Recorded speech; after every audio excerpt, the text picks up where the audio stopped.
We're getting pretty close to the end of the mimer. So the Rebbe, our Rebbe, is taking us into a real hard personal look at how we function ourselves.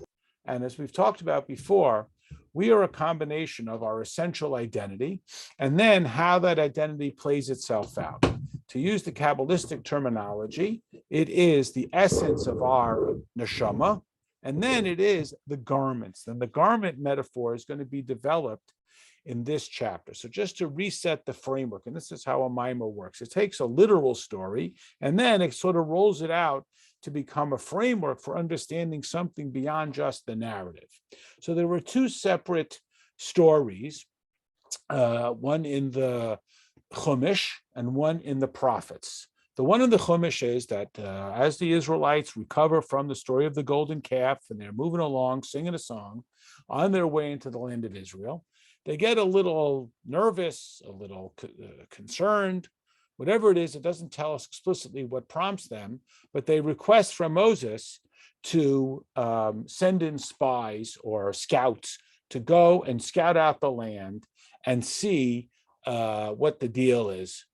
And Moses chooses 12 of them, and he gives them an assignment to go through all of the 7 tribes that currently occupy the space called Canaan, of course, ultimately Israel. And they come back, and 10 of the 12 give this discouraging report: forget it, we'll never be able to do this. The people here are way too mighty, and forget it, and forget it. So the people go, ah, and then God says, forget it, you're not going into the land, and you're going to wander for 40 years, except for 2 of the spies, Caleb and Joshua, who say, no, God is with us. We can do this. Stay with me. We can do this. God is with us. Fast forward, the 40 years go by. All of that generation dies out. Even Moses dies. And Moses' protege, one of those 2 surviving spies, Joshua, he becomes the next leader of the Jewish people. And in fact, after the Chumash, we have the books of the prophets. And the first one is called the book of Joshua. And his first act as leader is to send in 2 spies to go and scout out the land. So what are you doing, Joshua? You're going to set us up for the same catastrophe. This is demonstrating a lack of trust that God is going to bring the Israelites into the land. But what happens is quite different. They come back with a very encouraging and useful report. And in fact, the Israelites under Joshua's leadership do enter into the land, and they do, of course, ultimately occupy the land. And our history takes off from there. So that's the literal story. And we now see this as an opportunity for us to understand, as an insight into what was going on here at a spiritual level. So we insert a couple of different codes, like a legend. One is that the land is a representation of ourselves. And the scouts or spies is the self-introspection that we all have to do. We all have to look within ourselves to see where we could be stronger, where we can improve, where we can do better, etc.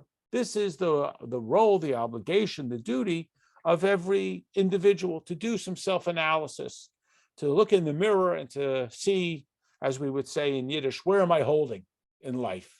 Where am I holding in life? Now, with Moses' spies, the Israelites failed. As we see, they came back and they were discouraged. They said, forget it. Joshua's spies succeeded. What is the metaphor here? What is the turnaround? So we say that Moses' spies were sent into discovering and seeking out, and the key word is the 7, the number 7 is the key word, the 7 occupying tribes of the land of Israel.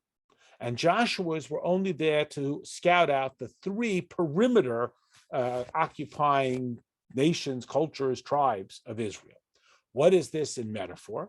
So these numbers 7 and 3 are ones that we encounter very often in our analysis of our spiritual reality. One is that we have 7 basic characteristics that comprise our personality. And these characteristics, called the spheros, and you may recognize that because we talked about it at some length between Pesach and Shavuos, When we work on it, we count the Omer. Sphira means to count. We are doing some introspection, and these spheros are amoral. They're not immoral. They are. It depends. Is limitless giving always a good thing? Well, it is if you're limitlessly giving of your love to people, but it's not if you're limitlessly giving of lollipops to your children. That's not so good. Is being strong always a virtue? It is if you're trying to be a mechanic or an accountant. You want everything to be real precise, but not if I'm being just withholding and harsh. So the task which Moses imposed upon his spies was, again, metaphorically, do some self-analysis, intense self-analysis, and see if you can find and transform your very character. So not just about doing nice things, but transform it and become that you only can do godly things. That your chesed, your impulse for generosity, should only be for appropriate godly generosity and only appropriate godly orderliness and so forth. And the people failed. They said, we can't do that. I'm always going to be a late sleeper. I can't make myself into an early riser. But, and here's the but, which is Joshua's spies. He said, look, we're not going to tell you to become an early riser, but we know what we are going to tell you to do? To rise early. We're not going to tell you to be only a kind speaker, but only speak kindly. In other words, Joshua sent his spies and tells us to send our self-analysis to the three illustrative, expressive characteristics that we have. And this is where the term garments comes in, which we're going to explore today. But at this point, let's just suffice by summarizing them as what I consciously think about voluntarily, not what maybe pops in my head, but what I willfully concentrate on, what I verbalize, and what I do. Joshua's spies who succeeded, their task was control what you willfully think about, control what you say, and control what you do. The fact that you are tempted and desirous of thinking, saying, or doing ungodly things, we're not going to obsess about that. Now, based on this, we are left with the question: why didn't Moses think of that? I mean, he's Moses. He's a pretty smart guy. Graduated first in his class in the yeshiva. So why did Moses seemingly task the Israelites, again, metaphorically, with something that's not within our ability? I can't become an early riser. Yes, I can set 5 alarms and I can rise early. But Moses seems to be saying, be good. Don't just do good, but be good in your essence. Now, there's a number of suggestions. One is that this is, in fact, part of Moses's problem, that he's so holy that he doesn't relate well to those who aren't that holy. You know, the person who's a wonderful, intuitive musician can't understand why you just can't play the piano like I play the piano. You ever hear people say, well, don't tell me you can't do it because I do it. Well, I can't do everything you can do. Some people can run fast and some people can sing beautifully. So that's one interpretation. But then there's another interpretation. It's based on our presumption that Moses doesn't make mistakes. Moses doesn't miscalculate. Because what Moses is teaching us is that while Torah and Judaism and God puts a primary emphasis on what we do, which includes what we willfully think about, what we say, and what we physically do, we shouldn't ignore the obligation to at least attempt to not only think, say, and do the right thing, but to transform something about our character as well. Because if we don't, then there's always going to be the fear that my bad inclination will, in fact, take mastery over me. And this is where the garment metaphor comes into play. So we're up to chapter 4. And the Rebbe continues and he says, this is the intent behind Moses's instruction to his spies to go and wipe out the 7, and again, that's the key word, occupying tribes, and to completely conquer the land for all generations. Meaning, think about any bad habit you've ever broken. So you take the most simple one. A little kid sucks his thumb. He gets to a certain age, and the orthodontist says, look, it's time to stop sucking your thumb. So it's hard. And even if he stops sucking his thumb for a week, he's still a thumb sucker who just doesn't suck his thumb. They tell the story that in the little tiny town of Lubavitch, there were two guys who were known as thieves, and they would steal things here and there, and they were sort of tolerated. So it would come Yontif, they were very observant people. They wouldn't steal on Yontif. So were they thieves? Yes, they're just thieves who don't have anything to steal. What do people have already? And again, it sounds like something out of a comic book, but that was the character. So he's still a thumb sucker. He just isn't sucking his thumb. But hopefully by the time he's, 12, 15, 35, as they say, no one's ever gone to the chuppah still sucking their thumb. It's not only that he's not sucking his thumb, he's not even a thumb sucker anymore. He's completely uprooted it from within his character. Now think about any character trait that we may be working on, whether it's oversleeping, laziness, impatience, insolence, anger, and so on. We may first, practice the restraint of behavior, but still have the impulse. And what Moshe is saying is, if you can completely uproot the impulse, then the land that you have conquered, that characteristic, is safe. The bad manifestation has nowhere to come back because it's been uprooted. Nobody at age 25 wants to suck his thumb again. It's it. It's gone. It's been completely uprooted. But we can't do it. But we still have to make an effort towards it. And that was Moses's message, that it's not just that we want to resist our inappropriate impulses. We want to make an effort to uproot those impulses, even if we fail. Because like they say, if you shoot for the moon, at least you'll land amongst the stars. So if we shoot to completely uproot it, I may not be able to uproot it. I may still be an angry person, but I'll get angry a little less. Or I'll be tempted to get angry a little less. I'll be tempted a little less. It'll take more to get me all worked up. And you think about this, so again, it's easier to illustrate this with children. A child is immature. They get angry about every little thing. They start to mature. They could still get angry, but maybe they get angry or they're tempted to get angry a little bit less. And generally speaking, this is what we refer to as the tzaddik. The tzaddik is not just a description of his behavior. It's a description of his very essential character, that he's completely and utterly uprooted this impulse. And that's what Moshe was shooting for, but we can't do it. But we cannot desist from attempting to do it. We can't just say, I'm just an angry person. This is just how I am. And you better learn to live with it. And you better not upset me. And you know what? This is my trigger. So it's healthy for a person to realize they may have certain fallacies, but it's not okay to say, well, therefore, that's just how I am. I'm just an angry person, and everybody's going to have to learn to live with it.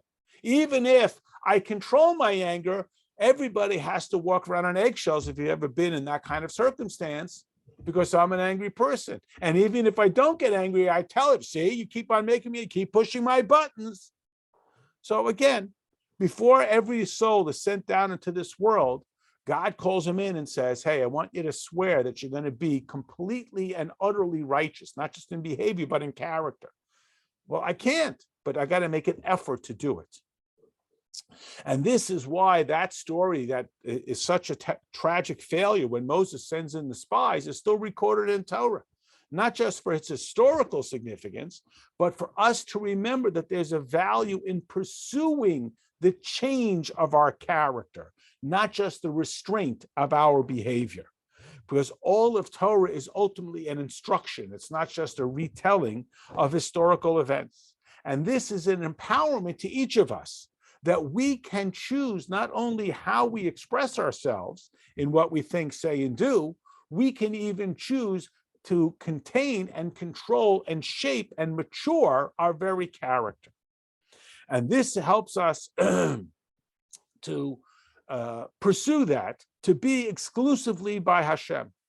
And again, Hashem says to Moshe, if you look in the precise wording of the story of those spies, look, it's up to you. I can't really command you, God says, to do this. I can't command you to be good. I can command you to do good. I can command you to concentrate willfully on proper things, speak proper things, and do proper things, even though I can't command you to only want those things. But I do want you to pursue it. That is something that you can and should pursue. That's what the commandment is about, restraining. Our mitzvahs are about restraining our concentrated thoughts, spoken words, and deeds. And now we understand why these are referred to as garments. Why do we use the metaphor of clothing? So if you ever seen two kids fighting over the dress-up clothes, when one kid gets the cowboy hat and he's so proud, he's so happy, some other kid is lurking around. He's waiting for that moment when the kid puts the cowboy hat down and he's going to snatch it away and he wants the cowboy hat. So when we engage in godly behavior, that is, we're thinking godly thoughts, we're saying godly things, we're doing godly things, we could make a mistake of thinking, I am impervious to ungodly, concentrated thoughts, spoken words, and deeds. I'll never go back to that. So Torah warns us, hey, it's like a garment. You're wearing it now, but that selfish inclination, that animal soul is just lurking. He's waiting for that weakness to snatch it away. Anybody who's ever put themselves on a diet, a budget, whatever that good behavior, they say, wow, this is great. I feel so empowered. I can control my spending, my eating, my exercise, my family. This is great. I'll never deviate from this. And then sometime later on, 6 weeks, 6 months, 6 years later, they find themselves dabbling at the French fries. Go, well, what happened? Well, we let down our guard. We thought that we had completely uprooted the impulse for anything unpleasant, but we didn't realize it was just like a garment we were wearing. And as long as we're holding on to it, as long as we're wearing it, it can't be snatched away from us. But if we put it down for a moment, it could. And this is the metaphor of garments themselves.